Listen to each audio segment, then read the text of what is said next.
not going to be stealing the oxygen from what's happening behind us, because behind us there are going to be some big names that we're going to see during this next hour. Yeah, well, I mean, the biggest names obviously are Joe Biden and Kamala Harris, but we also have the return of the Hollywood A-list, the celebrities who will be, Lady Gaga is going to be singing the national anthem. We have Jennifer Lopez, who's going to be doing a musical act as well.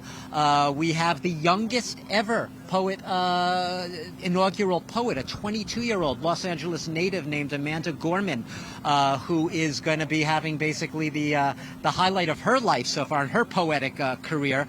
She is going to be reading the poetic inaugural address. And what's interesting about her is that she was writing this poem before the Capitol riots on January 6th. Then the riots happened. She didn't exactly rip up her copy, but it gave her this burst of inspiration. And all of a sudden, lines that had been sort of hard to come to her, she all of a sudden got them all on paper, and she's going to be reading it today. But you have a lot of that, the return of the Hollywood celebrities, the return basically of not just sort of the establishment, but a sense that Biden is able to bring back and attract sort of a lot of Americans who are not just keeping Donald Trump, at a wide berth during his administration, but basically almost didn't consider him their president.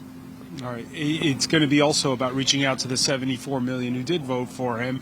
And it'll be interesting to hear, obviously, the speech that will be made shortly after 12 noon Eastern time or around 12 noon Eastern time by the new U.S. president. And also, you mentioned the poet laureate capturing, how will she capture the mood of the nation? How will the prayers and invocations capture the mood of a nation where people have not been able to say goodbye to their loved ones in a lot of cases with the COVID pandemic? That's exactly it. And, we were talking about this earlier, François. Last night, Joe Biden, Kamala Harris basically set the tone by, as soon as they touched down in a private plane in Washington, they headed straight for the Lincoln Memorial to the reflecting pool around that memorial.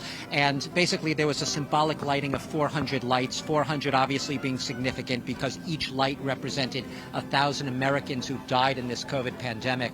And it was really the first time, it's unimaginable in a sense, but it was the first time that the chief executive of the United States, the incoming chief executive, acknowledged the magnitude and the grim tragedy of this coronavirus pandemic. Today we are going to have a similar sort of message, we're expecting at least, from Joe Biden in his inaugural address, whereas Donald Trump opened up his administration with that now sort of infamous and very dark inaugural address in which he talked about American carnage. Right. You'll remember that. I remember that. Well, you speaking of Donald Trump, let's cross over now to Florida.